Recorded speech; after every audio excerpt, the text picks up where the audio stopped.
না'বুদু ওয়া ইয়্যাকা নাস্তাঈন। এই আয়াতটা রাখেন, একটু পরে বলছি। পরের 3 আয়াত বান্দাদের জন্য। ইহদিনাস সিরাতাল মুস্তাকিম সিরাতাল্লাযীনা আন'আমতা আলাইহিম গায়রিল মাগদুবি আলাইহিম ওয়ালাদ-দাল্লিন। আল্লাহ বলে, বান্দা প্রথম 3 আয়াত আমি আল্লাহকে ডাকলা, আমার প্রশংসা করলা, আমাকে রহমান বললা, আমাকে রহিম বললা। ও বান্দা, এবার তুমি নামাজের ভিতরে দাঁড়িয়ে আমার কাছে কি চাও বলো। বান্দা বলে, আল্লাহ আমি কি চাবো এটা আমার জানা নাই, আপনি আমাকে শিখায়া দেন। আল্লাহ বান্দাকে শিখায়া দিচ্ছে, ও বান্দারা এবার তোমরা আমি আল্লাহর কাছে চাও, ইহদিনাস সিরাতাল মুস্তাকিম। আয় আল্লাহ আমাকে সিরাতে মুস্তাকিমের রাস্তা দেখান, সোজা রাস্তা দেখান। যেই রাস্তায় চলেছেন হযরতে আদম, যেই রাস্তায় চলেছেন হযরতে ইব্রাহিম, যেই রাস্তায় চলেছেন হযরতে নূহ আলাইহিস সালাম, যেই রাস্তায় চলেছেন হযরতে শুআইব আলাইহিস সালাম, যেই রাস্তায় চলেছেন হযরতে ইদ্রিস আলাইহিস সালাম, যেই রাস্তায় চলেছেন হযরতে শীত আলাইহিস সালাম, যেই রাস্তায় চলেছেন হযরতে ইসমাইল, যেই রাস্তায় চলেছেন হযরতে ইসহাক, যেই রাস্তায় চলেছেন হযরতে মূসা, যেই রাস্তায় চলেছেন হযরতে ঈসা, যেই রাস্তায় চলেছেন মুহাম্মাদুর রাসূলুল্লাহ, যেই রাস্তায় চলেছেন হযরতে আবু বকর, যেই রাস্তায় চলেছেন হযরতে উমর, যেই রাস্তায় চলেছেন হযরতে উসমান, যেই রাস্তায় চলেছেন হযরতে আলী, যেই রাস্তায় চলেছেন হযরতে তলহা, যেই রাস্তায় চলেছেন হযরতে জুবাইর, যেই রাস্তায় চলেছেন হযরতে আবু সুফিয়ান, যেই রাস্তায় চলেছেন হযরতে বেলাল, যেই রাস্তায় চলেছেন ইমাম আবু হানিফা, যেই রাস্তায় চলেছেন হযরতে ইমাম শাফি, যেই রাস্তায় চলেছেন ইমাম আহমদ ইবনে হাম্বল, যেই রাস্তায় চলেছেন লক্ষ লক্ষ উলামায়ে কেরাম, আল্লাহর ওলি, পীর মাশায়েখ বুজুর্গরা, আব্দুল কাদের জিলানী রহমতুল্লাহি আলাইহি, বখাউদ্দিন নকশবন্দি রহমতুল্লাহি আলাইহি, খাজা মঈনুদ্দিন চিশতি আজমিরি রহমতুল্লাহি আলাইহি, হযরতে শাহ পরান, হযরতে শাহ মখদুম, হযরতে শাহজালাল। আল্লাহ বলে, ও বান্দা তুমি আমি আল্লাহর কাছে এবার চাও নামাজের ভিতরে, আয় আল্লাহ আপনার প্রিয় বান্দাদের রাস্তার উপরে আমাকে একটু রাস্তা দেখায়া দেন।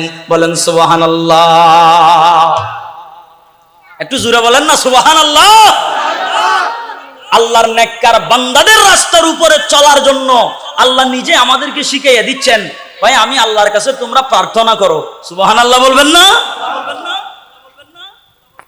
কই সিরাতে মুস্তাকিম এটা কোন রাস্তা? সিরাতে মুস্তাকিম এটা কোন রাস্তা? ভালো করে শুনেন, আল্লাহ আবার শিখাইয়া দিচ্ছে। কয় সিরাতে মুস্তাকিম হলো যারা গজব প্রাপ্ত এদের রাস্তা নয়, যারা মালউন লানত প্রাপ্ত তাদের রাস্তা কখনো সিরাতে মুস্তাকিমের রাস্তা হতে পারে না। সিরাতে মুস্তাকিমের রাস্তা হলো সেই রাস্তা যেই রাস্তাকে মানুষের কাছে পৌঁছিয়ে দেওয়ার জন্য সোয়া লক্ষ সাহাবায়ে কেরাম নিজের জীবনের তাজা রক্ত ঢেলে দিয়েছেন। কথা ঠিক না বেঠিক? প্রিয় ভাইয়েরা আমার, এবার আল্লাহ শিখাইয়া দিচ্ছেন, কয় সোজা রাস্তা প্রার্থনা করো, গায়রিল মাগদুবি আলাইহিম ওয়ালাদ-দাল্লিন। আমাদেরকে গজব প্রাপ্তদের রাস্তার উপরে চালায়েন না, যারা আপনার মালউন লানত প্রাপ্ত এদের রাস্তার উপরে আমাদেরকে চালায়েন না। ও মালিক, রাতের বেলা উঠে উঠে আপনাকে সিজদা দেওয়ার তৌফিক দান করেন। আল্লাহর আরেফরা, বুজুর্গরা, আল্লাহর ওলিরা শেষ রাতের বেলা উঠতেন, তাহাজ্জুদের মুসাল্লায় নিজের কপালটা টেকায়া মহান মালিকের কাছে বলতেন, উদর দর তু না খুলেগা ইদর দর মাই না ছোড়ঙ্গা, উদর দর তু না খুলেগা ইদর দর মাই না ছোড়ঙ্গা, হুকুমত আপনা আপনা উদর তেরা ইদর মেরা। সুবহানাল্লাহ বলেন না? আল্লাহ আমাকে আপনার দরবার থেকে ফিরিয়ে দিয়েন না, আপনার দরবার আমি ছাড়বো না, আপনার দরবার ছাড়বো যদি আপনি আমাকে মাফ করে দেন। যেটা বলুন না সুবহানাল্লাহ। প্রিয় ভাইয়ার আমার, আল্লাহর কাছে সেই তওবা, সেই অনুশোচনা, নিজের গুনার জন্য, নিজের পাপের জন্য ভুলের অনুশোচনা প্রকাশ করা, সেই জিনিসটা কি এখন আমাদের কাছে আছে? নাই তো। ওই হিন্দুদের দুর্গা পূজায় যুবক ভাইয়েরা নিজেরা দৌড়ায়। হিন্দুদের ছেলে দুর্গা পূজায় যতটুকু, তার চাইতে 3 গুণ হলো মুসলমানের ছেলে। ঠিক কিনা বলেন না? কেন রে ভাই? তুমি তো কোনোদিন জুমার নামাজে যখন গেলা, তোমার সাথে তো কোনো হিন্দুর ছেলে জুমার নামাজে আসে নাই। ঠিক কিনা বলেন না? স্লোগান দেয়, স্লোগান কি স্লোগান? কয় ধর্ম যার যার, উৎসব সবার। নাউজুবিল্লাহ বলবেন না? আচ্ছা, আপনার কথা ধরেই নিলাম, ধর্ম যার যার, উৎসব সবার।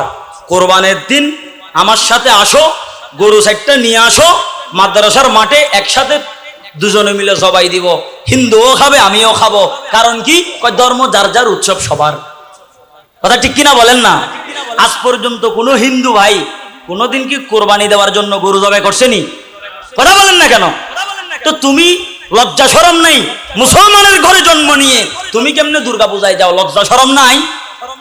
কথা ঠিক কিনা বলেন না? প্রিয় ভাইয়ের আমার, এই স্লোগানটা দেয় কখন? ওই যখন দুর্গা পূজা আসে তখন। কিন্তু আমার ঈদুল ফিতরের দিন কোনোদিন কেউ এই স্লোগান দেয় নাই। কেন? যদি হওয়ার দরকার ছিল স্লোগান যে ধর্ম যার যার, উৎসব সবার, তাইলে তো হিন্দু ভাইদেরকেও ঈদুল ফিতরের দিন আমন্ত্রণ করার দরকার ছিল। মসজিদে আসো, টুপি লাগাও, নামাজ পড়ো। কই তারা তো কখনো আসে না, স্লোগানও তো দেয় না। কিন্তু আমাকে নেওয়ার জন্য তুমি স্লোগান দিবা? আমাদের ঈমান এত নষ্ট হয় নাই? যারা প্রকৃত মুসলমানের সন্তান, এরা কখনো তোমার এই 2 নম্বরের স্লোগান শুনে কখনো দুর্গা পূজায় যাবে না। কথা ঠিক না বে ঠিক? সম্মানিত হাজিরিন, এটা গজবপ্রাপ্ত রাস্তা, গজবপ্রাপ্ত রাস্তা।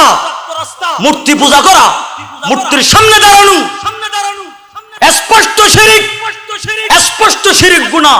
মূর্তির সামনে যারা দাঁড়ায় এরা মুশরিক, এরা কখনো মুসলমানের সন্তান নয়। কথা ঠিক না বে ঠিক? আল্লাহ বলতেছে সেই রাস্তা থেকে পানা চাও, পানা। গজবপ্রাপ্তদের রাস্তা থেকে আল্লাহর কাছে কি করতে হবে?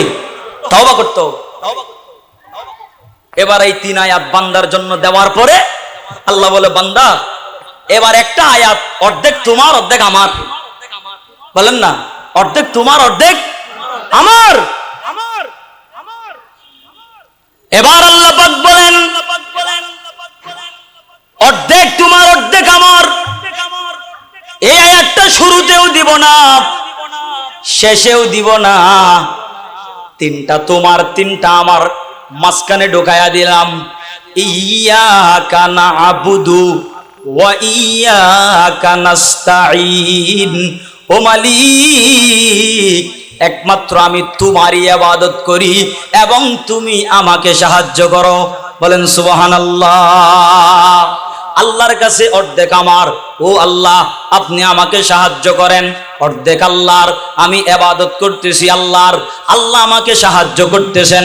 2 দিক থেকে যখন হয়ে গেল, এবার সূরা ফাতিহাটা যখন আপনি নামাজের ভিতরে বারবার পড়বেন, প্রতি রাকাতে রাকাতে পড়বেন, বিশাল এক মজা এই আয়াতের ভিতরে আছে। প্রত্যেক আয়াতের ভিতরে ভিতরে মজা। ইয়াকা না'বুদু ওয়া ইয়াকা নাস্তাঈন, মজা আছে না নাই? জোরে বলেন, আছে না নাই? এজন্য ভাইয়েরা শুরুতেই বলেছিলাম, আল্লাহর কোরআন সুরের ভিতরে মজা, বুঝে বুঝে পড়লে আরো মজা। ঠিক না বে ঠিক? কথা বলেন না? কোরআন সুরের ভিতরে মজা, বুঝে বুঝে পড়লে আরো বেশি মজা। কিরকম মজা? যেই মজা জান্নাতেও আমাদেরকে আল্লাহ উপহার দিবেন। সুবহানাল্লাহ। কোথায় কোথায়? জান্নাতে। কিতাবে আছে, কিতাবে, কিতাবে কি আছে শুনেন, ভালো করে শুনেন আমার মুসলমান ভাইয়েরা। তাম দুনিয়ার মানুষগুলো যখন আল্লাহর জান্নাতে চলে যাবে, জান্নাতে যাওয়ার পরে এবার আমার মালিক বান্দাদেরকে জিজ্ঞাসা করবেন, ও বান্দারা, দুনিয়ার ভিতরে অনেক কষ্ট করছো, কষ্ট, ঠিক মতো খাইতে পারো নাই, ঠিক মতো ঘুমাইতে পারো নাই, ঠিক মতো অর্থ করি কামাই করতে পারো নাই, কিন্তু আমি মালিককে কখনো ভুলে যাও নাই। শেষ রাতের বেলা উঠে তাহাজ্জুদের নামাজ কখনো মিস দাও নাই। ও জান্নাতীরা বলো বলো আমি মালিকের কাছে তোমরা কি চাও? এবার আল্লাহর বান্দারা জান্নাতি মানুষগুলো বলবে, আল্লাহ এত বিশাল জান্নাত দান করলেন, সর্বনিম্ন যে জান্নাতি এই দুনিয়া পরিমাণ 10 দুনিয়া পরিমাণ একটা জান্নাত আল্লাহ তাকে দান করে দিবে। এবার বান্দারা বলবে, ও মালিক এত বিশাল বড় জান্নাত দান করেছেন, আর কি চাই, আর কি চাই? আল্লাহ বলবে, বান্দারা এখনো কি দেখলা? এখনো তো আসল জিনিস তোমাদেরকে দিই নাই। সুবহানাল্লাহ বলেন না? বলে আসল জিনিস কি? জান্নাতের ভিতরে এবার আল্লাহ পাক বিশাল বড় একটা প্যান্ডেল করবেন, বিশাল বড় একটা স্টেজ করবেন, বিশাল বড় বড় মাঠ, বিশাল বড় এরিয়া, লক্ষ লক্ষ জান্নাতীরা এরকম যেভাবে আমরা মাহফিলে বসলাম জান্নাতের ভিতরে বসবেন। বসার পরে কয় 3টা কুদরতি চেয়ার থাকবে। বলেন না কয়টা? আরো জোরে বলেন কয়টা? 3টা কুদরতি চেয়ার থাকবে। এক চেয়ারে বসবেন আখিরি জমানার নবী, সমস্ত নবীদের সরদার, মদিনার মরুদুলাল, দু জাহানের বাদশাহ নবী মুহাম্মদুর রাসূলুল্লাহ সাল্লাল্লাহু আলাইহি ওয়াসাল্লাম এক চেয়ারে বসবেন। বলে আরেক চেয়ারে কে বসবে? আরেক চেয়ারে বসবেন একজন নবী ছিলেন দুনিয়ার জমিনে, তার নাম হলো হযরতে দাউদ। বলেন কি নাম? সুলাইমান আলাইহিস সালামের বাবা হযরতে দাউদ আলাইহিস সালাম জবরদস্ত একজন পয়গম্বর, জবরদস্ত একজন আল্লাহর নবী। এই দাউদ নবীকে আরেক চেয়ারে বসানো হবে, বিশাল এক কুদরতি চেয়ার, যেই চেয়ারের ভিতরে আমার মালিক নিজেই বসবে, আমার মালিক নিজেই বসবেন। বলে চেয়ারটা কেমন হবে? আমাদের জানা নাই, এটা কুদরতি চেয়ার। এবার আল্লাহ বলবে, বান্দা তোমাদেরকে আমি কিছু মজা দিব, মজা। ও মালিক কি মজা দিবেন? বলে আসল মজা দাউদের কণ্ঠে 30 পারা কোরআনের তেলাওয়াত শোনাবো। না না না, সুবহানাল্লাহ আগামীকালকে বললেন। কার কণ্ঠে? হযরতে দাউদ আলাইহিস সালামের কণ্ঠে কোরআনের তেলাওয়াত শোনাবেন। দাউদ আলাইহিস সালামের উপর একটা কিতাব নাযিল হয়েছে, সেই কিতাবের নাম হলো জাবুর। বলেন কি কিতাব? জাবুর। হযরতে দাউদ আলাইহিস সালামের কণ্ঠ এত বেশি সুন্দর ছিল, তিনি যখন জাবুর কিতাব তেলাওয়াত করতেন ওই সাগরের মাছগুলো ওনার কাছে এসে বাচ্চাদের মতো বসে থাকতো ওনার জাবুর কিতাবের তেলাওয়াত শোনার জন্য। কণ্ঠ বেশি সুন্দর। এবার আল্লাহ বলবেন, ও জান্নাতীরা দাউদ পয়গম্বরের কণ্ঠে জাবুর কিতাবের তিলাওয়াত শোনাবো না, আমার আখিরি জমানার নবীর কিতাব কোরআনের তিলাওয়াত শোনাবো। এবার হযরতে দাউদ আলাইহিস সালাম আমাদেরকে কোরআনের তিলাওয়াত শোনাবেন। এত মজা, এত মজা, এত মধু, জান্নাতীরা হয়রান হয়ে যাবে, বেহুশ হয়ে যাবে। আল্লাহ পাক তাদেরকে জাগ্রত করবেন। ও বান্দারা কি ব্যাপার, ঘুমায়া গেলা কেন? ও মালিক আপনার জান্নাতি কোরআনের তিলাওয়াত এত কেমনে সুন্দর, দাউদ নবীর কণ্ঠের তিলাওয়াত এত কেমনে সুন্দর। আল্লাহ বলবে, বান্দারা এখনো তো মজা বাকি আছে। সুবহানাল্লাহ বলে না রে?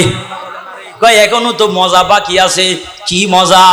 এবার আল্লাহ বলবেন, ও জান্নাতীরা যেই নবীর উপরে আমি কোরআন নাযিল করেছি সেই নবীর কণ্ঠে কি একটু কোরআন তিলাওয়াত শুনবা না? সুবহানাল্লাহ বলে না? জান্নাতীরা বলবে, মালিক অবশ্যই শুনবো। আপনার নবীকে কোনোদিন চোখে দেখি নাই, মদিনার সেই বাদশাকে কোনোদিন চোখে দেখি নাই। রাতের বেলা উঠে উঠে মদিনার নবীকে দেখার জন্য দিলের ভিতরে কত তামান্না, কত আশা নিয়ে দরুদ পড়তাম। বাল্লাগাল উলা বিকামালিহি কাশাফাত তুজা বিজামালিহি হাসুনাত জামিউ খিসালিহি সাল্লু আলাইহি। মজা লাগে না আপনাদের? মজা লাগে না?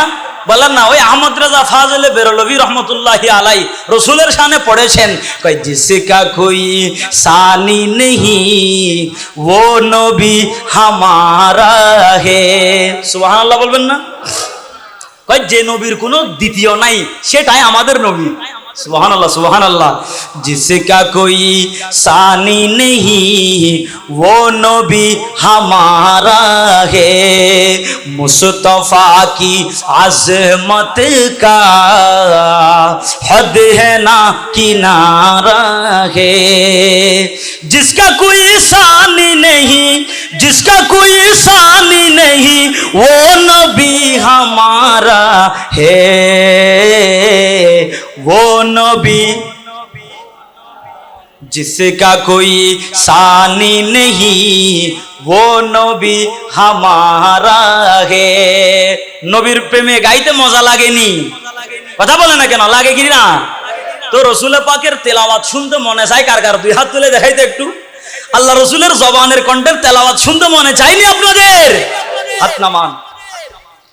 এবার আল্লাহ পাক বলবেন, ও জান্নাতীরা, যে রসুলের প্রেমে আমি মালিক নিজে আসক্ত ছিলাম, যেই নবীকে দেখার জন্য মক্কা থেকে সেই ফিলিস্তিনের বাইতুল মুকাদ্দাস, সেই বাইতুল মুকাদ্দাস থেকে আরশ, লৌহ কলম, জান্নাত জাহান্নাম, লামকানে নিয়ে গেলাম। যেই রসুলকে দেখার জন্য আমি মালিক নিজেই পাগল ছিলাম, যেই রসুলকে বড় মহাব্বত করে 30 পারা কোরআন নাজিল করালাম, সেই রসুলের কণ্ঠের তিলাওয়াত শুনতে মনে চাই কিনা? জান্নাতীরা বলবে মালিক অবশ্যই মনে চায়। এবার আমার নবী তিলাওয়াত শুরু করবেন, ইয়াসিন ওয়াল কুরআনিল হাকীম।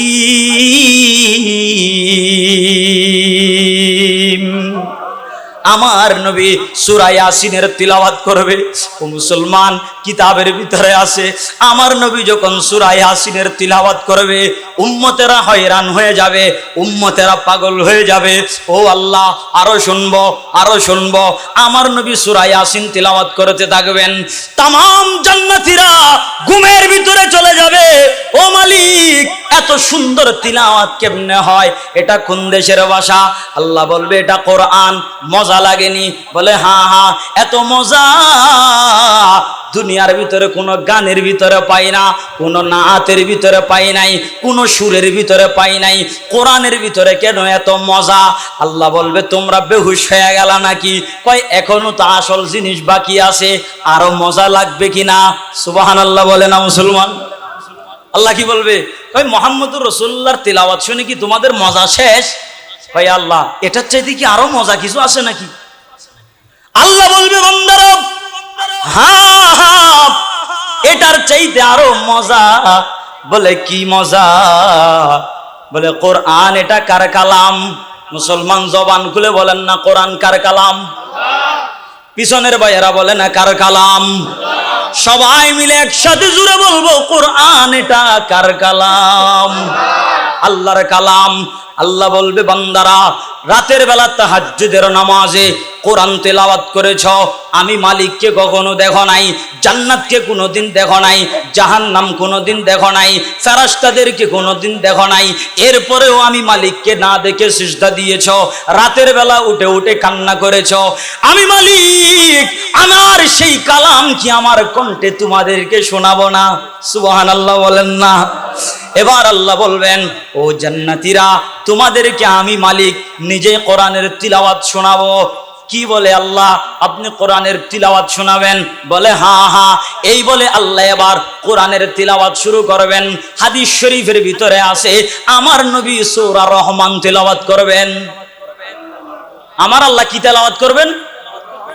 আমরা পড়ি আর রহমান আল্লামাল কোরআন, কিন্তু জান্নাতে যখন আমরা যাব আল্লাহ আর রহমান বলবেন না, তিনি বলবেন আনার রহমান।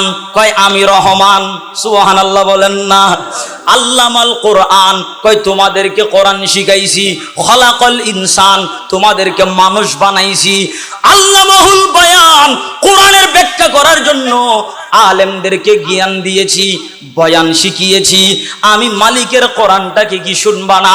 আল্লাহ এই বলে বলে সূরা রহমান শুরু করবেন। এত মজা, এত মধু মধুর সুর, যেই সুর জীবনে কোনোদিন কল্পনা করে নাই।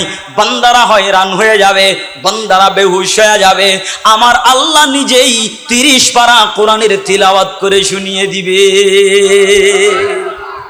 এবার বলেন ভাইয়েরা, কোরআনের ভিতরে মজা আছে না নাই? দুই হাত তুলে বলেন, কোরআনের ভিতরে মজা আছে না নাই? পিছনের ভাইয়েরা বলেন না, মজা আছে না নাই? হাত নামান। কোরআনের বয়ান যত শুনি অত মজা লাগে, কোরআনের তিলাওয়াত যত শুনি অত মজা লাগে। কেমন মজা? ছোট্ট একটা ঘটনা বলে আলোচনা শেষ করব। ও মুসলমান, আমার কাছে একটা কিতাব আছে, সেই কিতাবের নাম হলো খুতবাতে জুলফিকার নকশবন্দি। এই কিতাবের ভিতরে একটা ঘটনা লেখা হয়েছে। একজন কারি বিদেশের মাটিতে, মিশরের মাটিতে জন্মগ্রহণ করেছেন। সেই কারির নাম হলো কারি আব্দুল বাসেত। বলেন কি নাম? ইউটিউবে গিয়ে চার্জ দিবেন, কারি আব্দুল বাসেত লিখবেন, দেখবেন যে ওনার মধুর কোরআনের তেলাওয়াত চলে আসবে। সুবহানাল্লাহ বলেন না? দেখেন, আব্দুল বাসেত কারি সাহেব মিশরে পুরো ইউরোপ কান্ট্রি মিলে সকল ধর্মের গ্রন্থগুলো তিলাওয়াত করে মানুষকে শোনানোর জন্য একটা আয়োজন করছে। একটা সম্মেলনে হিন্দুদের যে রামায়ণ, বেদ, গীতা, অজ্ঞ, আনন্দ, বিক্ষোভে, আশিষ্য, বর্ষ, স্বয়ং, কেশনা, আহমদ, মোহাম্মদ, বৌদ্ধ ভগবান, ওং শান্তি, ওং শাতি, যা দেবী সর্বভূতে নমস্তস্যৈ নমো নমঃ, ওম শান্তি, ওম শান্তি। আছে না নাই? কথা বলেন না, আছে না নাই? তো কয় এই সম্মেলনে হিন্দুদের বেদ আর রামায়ণ, গীতা পাঠ করার জন্য হিন্দুদের একজন ধর্ম পুরোহিতকে সেই সম্মেলনে দাওয়াত করা হলো। ভালো কথা, সে গীতা পাঠ করবে। এরপরে কয় বাইবেল পড়ার জন্য একজনকে দাওয়াত করা হলো, বাইবেল থেকে তেলাওয়াত করবে। আচ্ছা, ভালো কথা। এরপরে ইহুদিরা তাদের ধর্মীয় গ্রন্থ থেকে তেলাওয়াত করবে। একজন ভালো তাদের কারি সাহেব দাওয়াত করছে। তো মিশরের রাজা কয়, মুসলমানের পক্ষ থেকে কোরআন তেলাওয়াত করার দরকার আছে না নাই? ও ভাই বলেন না, দরকার আছে না নাই? এবার শুনেন মজার বিষয় শুনেন। ওই ঘটনাটা কিতাবে আছে। বিশাল প্যান্ডেল হয়ে গেল, বিশ্বের বড় বড় নেতা, বড় বড় হিন্দু পুরোহিতরা সেই জায়গায় হাজির। খ্রিস্টানদের বড় বড় পাদ্রী সেই সম্মেলনে হাজির। মুসলমানদের পক্ষ থেকে কারি আব্দুল বাসেত রহমতুল্লাহি আলাই, তিনিও সেই জায়গায় হাজির। বিচারক আছে 4 জন। বলে, কার তেলাওয়াত বেশি সুন্দর, কোন ধর্মের কিতাবের ভিতরে বেশি মজা, একটু আমাদের বিবেচনা করা দরকার। 3 জনকে বিচারক হিসেবে নিয়োগ দেওয়া হলো। একজনকে সময় দেওয়া হলো 10 মিনিট। বলেন না, কয় মিনিট? 10 মিনিট করে সময় দেওয়া হলো। এবার হিন্দু ওই তার রামায়ণ আর গীতা বেদ পাঠ করা শুরু করছে। আমি যেগুলা পড়লাম শুরু করছে, বাস পড়তেছে। পড়তে পড়তে 10 মিনিট যখন হইছে, বিচারক লাল বাটন চাপ দিছে, বলে, স্টপ, তোমার সময় শেষ, গো, তুমি এখান থেকে বিদায় না হোক। সে সুন্দর করে তার লাল শালু টালু সবগুলা গুছাইয়া চেয়ার থেকে নেমে আসতে করে গিয়ে চেয়ারে বসা। এবার আসছে খ্রিস্টানদের পক্ষ থেকে, বাইবেল তেলাওয়াত করবে। খ্রিস্টানদের পাদ্রী দাঁড়ায় গেছে, শুরু করছে বাইবেলের তেলাওয়াত। 10 মিনিট যখন শেষ, বিচারক সুইচের ভিতরে টিপ দিয়া দিল, বলে, স্টপ, তোমার সময় শেষ, এখান থেকে বিদায় নাও। সুন্দর করে তার সাদা জামা কাপড় গুছাইতে বেচারা সুরের মতো গিয়ে চেয়ারে বসে গেছে। সবাই একজন একজন করে শেষ। সর্বশেষ এবার মুসলমানদের পালা। কে আসবে? কয়, কোরআনের তেলাওয়াত। জুরে বলেন সুবহানাল্লাহ। কোরআন তেলাওয়াত। কারি আব্দুল বাসেত, কারি সাহেবদের একটা বাপসাব আছে না নাই? আসছে বেচারা মানুষ, সবাই মনে করছে আরে হুজুর মানুষ, মাথায় ডুবি লাগাইছে, এতে কি কইব? ঠিক কিনা বলেন না? আমাদের হুজুরদেরকে বেকুব মনে করে, এরকম কিছু তাসির আছে না নাই? জোরে বলেন, আছে না নাই? আছে। মাঝখানে একটা কথা মনে পড়ছে, বলবো নি, আপনাদের কষ্ট হবে। ব্রাহ্মণবাড়িয়ার বড় হুজুর নাম হলো তাজুল ইসলাম রহমতুল্লাহি আলাই। কোনো এক রাস্তা দিয়ে সফরে যাচ্ছেন, দূরে সফরে যাবেন, তো বেচারা রাস্তায় খিদা লাগছে, দুপুরের লাঞ্চের টাইম হয়ে গেছে, একটা রেস্টুরেন্টে ঢুকছে, বেচারা সেখানে বসছে, দেশি মুরগি ছাড়া খাবে না, তো দেশি মুরগি অর্ডার করছে, নিয়ে আসছে। বেচারা হুজুরদের একটা অভ্যাস বড় খারাপ, কি রসুলের সুন্নাত ছাড়া আর কিছু বুঝে না, কথা ঠিক কিনা বলেন না? হাত দিয়ে এটা এমন সাবান চাবাইতেছে, মানি পুরো একবার শুয়ে রাখা বিলাত দে। ফাঁসে একজন ওই আলেম দেখলে যার সুলকানি মুরগি চুরা শাহরিয়ার কবির মার্কা, এরকম একজন নাস্তিক পাশে বসা ছিল। ইতে হুজুর গিন্নে গিন্নে সার, ইতে বলো যত চোখ বেহা করে চাই, হুজুর বলো তো জোরে জোরে সাবার, ইতে যত গিন্নে চাই, হুজুর বলো তো জোরে জোরে সুর। লাস্ট ফালদি বলিতে গুসাই তাই নফারি হুজুর হাসা এরকম হুজুর অনারাত দেশের কুত্তো বিলে কি খাই দেয়? প্রশ্ন বুঝছেন আপনারা? অনারাত দেশের কুত্তো বিলে কি খায়, মানে হুজুরকে সে কুত্তা বিরে বানাইতে চাইছে, মানে কুত্তা বিরে হাড্ডি খাইছে এটা বাজাইতে চাইছে। কিন্তু হুজুর একটু আগে খেয়াল করছে, সে বসে বেলা বিস্কিট দিয়ে চা খাচ্ছিল। বলেন না কি বিস্কিট দিয়ে? জোরে বলেন কি দিয়ে? এই জিজ্ঞেস করতেছে হুজুর আপনাদের দেশের কুত্তা বিড়ালে কি খায়? হুজুরে বলে উঠলো, ভাই আমাদের দেশের কুত্তা বিড়াই বেলা বিস্কিট দিয়ে চা খায়। মারহাবা বলবেন না? আরো জোরে বলেন মারহাবা।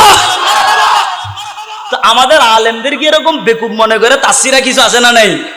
ও ভাই আমরা সাদা সিধা আবু বকরের মতো, কিন্তু ইসলামের বিরুদ্ধে কথা বললে, কোরআনের বিরুদ্ধে কথা বললে, তখন মাথার পাগড়ি বেঁধে খুলে কুমারের ভিতরে লাগাবো, প্রয়োজনে নাস্তিকদের বিরুদ্ধে নিজের জীবন বিসর্জন দিয়ে দিব।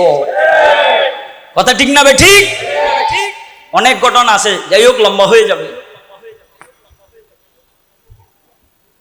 আচ্ছা কথায় কত মনে পড়ে, আর একটা বলি, আমাদের ঘটনাটা বলতেছি। তা আব্দুল বাসেত সাহেব যখন চেয়ারে আসছেন, ওনারা মনে করছেন কই মোল্লা মানুষ, মাথায় টুপি, হে আর কি পড়বে, রামায়ণ বেদ গীতা এগুলো বুঝে নাকি? হে মনে করছে আব্দুল বাসিত কিছু পড়তে জানে না, বেচারা কোন রকম এদের মতো অম নম নম বলে চলে যাবে। বেচারা খুব একটা বাপসাপ নিয়ে তার রুমাল টুমাল ফাগরি ডাগরি ঠিক করে কানের ভিতরে হাতটা দিয়া শুরু করছে। আল্লাহু আকবার বলবেন না? কিতাবের ভিতরে এখনো ঘটনাটা আছে। এবার কারি আব্দুল বাসিত শুরু করছেন কোরআন শরীফের তিলাওয়াত। সে শুরু করছে সূরা মারইয়াম, তাহা মা আনজালনা আলাইকাল কুরআনা লিতাশকা। যে আয়াত শুনে হযরতে উমর কলমা পড়ে মুসলমান হয়েছে।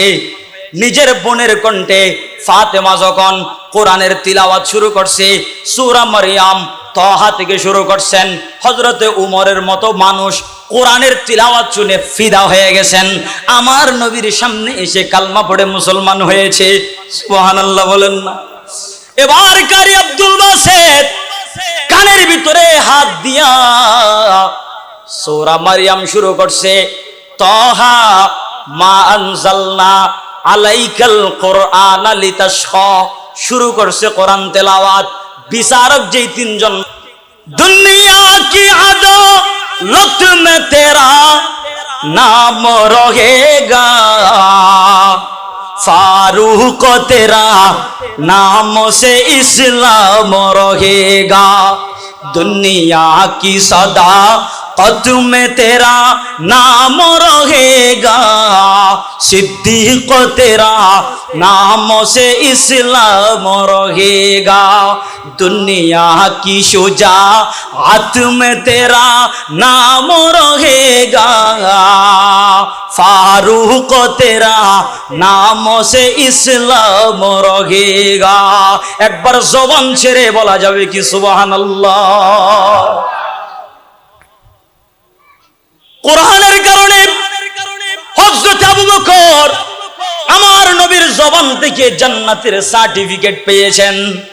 কোরআনের কারণে হযরত উমর জান্নাতের সার্টিফিকেট পেয়েছেন। কোরআনের কারণে হযরত আলী জান্নাতের সার্টিফিকেট পেয়েছেন। কোরআনের কারণে হযরতে বেলাল কালো বর্ণের চেহারা, একদম বেটে, হাবশী দেশের মানুষ, পাতিলের নিচের কালির চাইতেও কালো হযরতে বেলাল। এত বিশ্রী মানুষটা দিলের ভিতরে যখন কোরআনটা স্থান পেয়েছে, কালো মানুষটাও নবীজির হাত থেকে জান্নাতের সার্টিফিকেট পেয়ে গেছে। হযরতে বেলালকে বলে, বেলাল নাও জান্নাতের সার্টিফিকেট দিলাম। আমার নবী বলতেছেন, সুবহানাল্লাহ বলেন না। হযরতে বেলাল, তাইলে বলেন কোরআনের ভিতরে মজা আছে না নাই? কি রে ভাই, আপনাদের আওয়াজ ছোট হলো কেন? কোরআনের মজা আছে না নাই? কোরআনের ভিতরে একটা পাওয়ার আছে না নাই? আছে। কি মজা এটা আপনি না বুঝলেও ওই যে আপনার ছোট ছোট দুইজন বাচ্চা যা হাফেজ হইছে এরা ভালো করে বুঝে। কথা ঠিক কিনা বলেন না? এরা বুঝে। ঠিক মতো খাইতে পারে না, ঠিক মতো ঘুমাইতে পারে না। হেফজখানার হাফেজ সাহেব রাতের 2:30 বাজে উঠে ঘুম থেকে জাগায়। মুসলমান তামাম দুনিয়ার পাপাচার মানুষগুলো যখন ঘুম, এই ছোট ছোট মাসুম বাচ্চাগুলো রাতের বেলা শীতের রজনী কম্বল ফেলে দিয়ে উঠে পড়ে। রাতের বেলা উঠে তাহাজ্জুদের নামাজ পড়ে মহান রবের দরবারে ডেকে ডেকে বলে, ও মালিক, 30 পারা কোরআন সিনার ভিতরে ঢুকায়া দেন। যেই কোরআন আপনার নবীর কাছে নাজিল হয়েছে, যেই কোরআন আবু বকর কষ্ট করেছে, যেই কোরআনের জন্য হযরত ওমর শাহাদাত বরণ করেছে, যেই কোরআনের জন্য হযরত আলী নিজের জীবন বিসর্জন দিয়ে দিয়েছেন, এই ছোট ছোট বাচ্চাগুলো শেষ রাতের বেলা উঠে একটাই ফরিয়াদ, আমার দুনিয়াদারির দরকার নাই, আমার টাকা পয়সার দরকার নাই, ও মালিক 30 পারা কোরআনটা সিনার ভিতরে ঢুকাইয়া দেন না। আল্লাহু আকবার বলেন না। 30 পারা কোরআনটা সিনার ভিতরে ঢুকাইয়া দেন না। মহান মালিকের কাছে এইভাবে কান্না করে কত এতিম সন্তান আমাদের এই জামিউল কোরআন মাদ্রাসায় আমার নিজের হাতে পড়াশোনা করেছে, বাপ নাই মা নাই, এমন মা এই মাদ্রাসা আমার কাছে এসেছে যেই মা নিজের সন্তানকে কোরআন শিখানোর জন্য, বেচারা বাবা নাই, এই সন্তানকে কোরআন শিখানোর জন্য আপনাদের এই রাস্তায় রাস্তায় মানুষের কাছে ভিক্ষা করেছে। আল্লাহু আকবার বলেন না। এমন মাও এসেছে আমার কাছে, স্বামী নাই, নিজের সন্তান শুধু কোরআন শেখানোর জন্য আমার কাছে আসছে, নির্দ্বিধায় বলেছে, হুজুর আমার ছেলেটাকে আপনি পড়ান, প্রয়োজনে খরচ গুছানোর জন্য, তাকে খাওয়ানোর জন্য মানুষের দোকানে দোকানে গিয়ে আমি হাত পাতবো, তারপরেও আমার সন্তানটাকে কোরআনে হাফেজ বানাইতে হবে। সুবহানাল্লাহ বলবেন না? এটার নাম মহব্বত। চাইলে তো সন্তানটাকে রিক্সা চালাইতে দিতে পারতেন, চায়ের দোকানে দিলে তো মাসে 5000 টাকা পাইতো, কিন্তু মায়ের দিলের ভিতরে বড় আকাঙ্ক্ষা, আমি ভিক্ষা করব, আমার ছেলেটা একদিন কোরআনে হাফেজ হয়ে যাবে। সুবহানাল্লাহ বলবেন না? এটা মহব্বত, কোরআনের প্রতি ভালোবাসা। মুসলমান, এই ভালোবাসা আপনাদের আছে না নাই? কথা আসতে বললেন কেন? আছে না নাই? আমাদের এই মাদ্রাসার এই ছাত্র, আপনার এদিকে আসুন, এই ছাত্রটা, ওর বাড়ি হচ্ছে আপনাদের এই গল্লিতে। আমি হেফজখানায় ঠিক মতো দেখতে পারি নাই, বাহিরে বাহিরে ঘুরছি, মাহফিল থাকে, হয়তো অনেক কাজকর্ম আমার, যারা মোটামুটি আমার সাথে সম্পর্ক আপনারা জানেন। হাফেজ সাহেব বড় মহাব্বত করে পড়াইছে। এই ছাত্রটা গত জানুয়ারি মাসে আমি নিজে তাকে হেফজের প্রথম সবক দিয়েছি। এই অক্টোবর মাসের আগের মাস সেপ্টেম্বরে এসে মাত্র 8 মাসে 9 মাসে 30 পারা কোরআনের হেফজ করেছে। আলহামদুলিল্লাহ জোরে বলবেন না? এবার বলেন আপনারা খুশি না নারাজ? জোরে বলেন খুশি না নারাজ? জামিউল কোরআন মাদ্রাসায় আপনাকে কি দেবে, কি দিয়েছে? এগুলো দিয়েছে। এই বাচ্চাগুলো একদিন তারাবির নামাজ পড়াবে, তাদের পিছনে হাজার হাজার মানুষ নামাজ পড়বে। কথা ঠিক কিনা বলেন না? কিন্তু ভাই বিরোধিতা করে আমাদেরকে গালি দেয়, এরকম মানুষও এখানে আছে না নাই? জোরে বলেন না, আছে না নাই? বাস বিরোধিতা আপনি করেন, করতে থাকেন। আমি আল্লাহর কাছে আপনার জন্য কোনো বদদুয়া করব না, আমি দোয়া করব, আল্লাহুম্মা ইহদিনা, আয় আল্লাহ আমাদেরকে হেদায়েত দেন, আমার কওমকে হেদায়েত দেন, যারা বুঝতেছে না তাদেরকে বুঝদান করেন। এই দোয়াটা করার দরকার আছে না নাই? বলেন না, আছে না নাই? তা আপনাদের এই জামিউল কোরআন মাদ্রাসা, আমাদের এই যে আবুল মনসুর ভাই, যে আমাদের জেনারেল আবেদিন শাহ হুজুর, আমরা এই দুইটা মানুষ এই মাদ্রাসাটা নিয়ে আসি ইনশাআল্লাহ। আমার আশা অতি সত্তর এই মাদ্রাসাটা হাটহাজারী ফটিয়ার মতো বিশাল একটা মাদ্রাসা হবে ইনশাআল্লাহ। ইনশাআল্লাহ আর একটু জোরে বলবেন না? এটা আমার আশা। দুনিয়াতে কিছু টাকা পয়সা দ্বন্দ্বলত গাড়ি বাড়িগুলো অনেক পাবেন, পেয়েছেন, কিন্তু দুই চোখ বন্ধ হইলে কবরে নেওয়ার কোনো সিস্টেম, বলেন না ভাই, নেওয়ার কোনো সিস্টেম। এই আজকের জুমাতেও বলে এসেছি, এখানে আমার অনেক মুসল্লিরা আছেন। ইলিয়াস ব্রাদার্সদের বাড়ির পাশে জীবন মিস্ত্রির বাড়ি, যেটা নতুন মসজিদ, সেখানে আমি আজকে 4 বছর জুমা পড়াই। এই মসজিদটা যখন বেড়ার ছিল তখন থেকে জুমা পড়াই আমি। এদের সাথে একটা আত্মার সম্পর্ক। তা আমি জুমাতেও বলে এসেছি, আজকেও বলি আপনাদেরকে, দুনিয়াতে টাকা পয়সা দ্বন্দ্বলত বাড়ি গাড়ি অনেক কিছু করতে পারবেন, কিন্তু আপনি মারা যাওয়ার পরে কিছু নিতে পারবেন না। চোখ দুটোটা বন্ধ করে ওই 3.5 হাত মাটির নিচে যেতে হবে। কথা ঠিক না ভাই? ঠিক। কিছুই যাবে না আপনার সাথে, কিছুই যাবে না। মাদ্রাসার জন্য সহযোগিতা করবেন, হাফেজ কোরআনদের জন্য সহযোগিতা করবেন। কিয়ামতের ময়দানে এই হাফেজরা আপনার ডানে বামে সামনে পিছনে দাঁড়ায়া যাবে। আযাবের ফেরেশতাদেরকে বলবে, খবরদার, এই নেককার বান্দার দেওয়া দান সদকার টাকা খেয়ে গিয়ে আমি হাফেজে কোরআন হইছি, আজকে তাকে তোমরা জাহান্নামে নিতে পারবে না। সুবহানাল্লাহ বলেন না? কোরআনে হাফেজরা আপনার জন্য সুপারিশ করবে। তাইলে জামিউল কোরআন মাদ্রাসার পক্ষে আসি কারাগারা দেখি দেখবো ইনশাআল্লাহ, আসি কারাগারা ইনশাআল্লাহ, মৃত্যু পর্যন্ত থাকবেন তো ইনশাআল্লাহ? হাত নামান। আমি প্রতি বছর বলি, যার জন্য কেউ নাই তার জন্য কে আছে? জোরে বলেন, তার জন্য কে আছে? আল্লাহ আছে। প্রতি মাহফিল আলহামদুলিল্লাহ এমন এমন মর্দে মুজাহিদ আমি পেয়েছি, হুজুর আমি প্যান্ডেল দিব বলে দাঁড়িয়ে গেছে। শেষ কথা শেষ। আমি একজন মর্দে মুজাহিদ আপনাদের ভিতর থেকে আমি আশা করব, কোন আল্লাহর বান্দাটা আছেন, হুজুর আমি আগামী বছরের জন্য মাহফিলের প্যান্ডেলের ব্যবস্থা আমি করে দিব ইনশাআল্লাহ। মাশাআল্লাহ। মুরব্বি একটু দাঁড়ান না, একটু দাঁড়ান না। মাশাআল্লাহ। মুরব্বির নামটা কি? মোহাম্মদ আরিফ ভাই, একটু স্টেজে আসেন, আপনার সাথে আমার একটু মুসাফা করতে হবে। আসেন, একটু কাছে আসেন না। মাশাআল্লাহ, নারায়ে তাকবীর।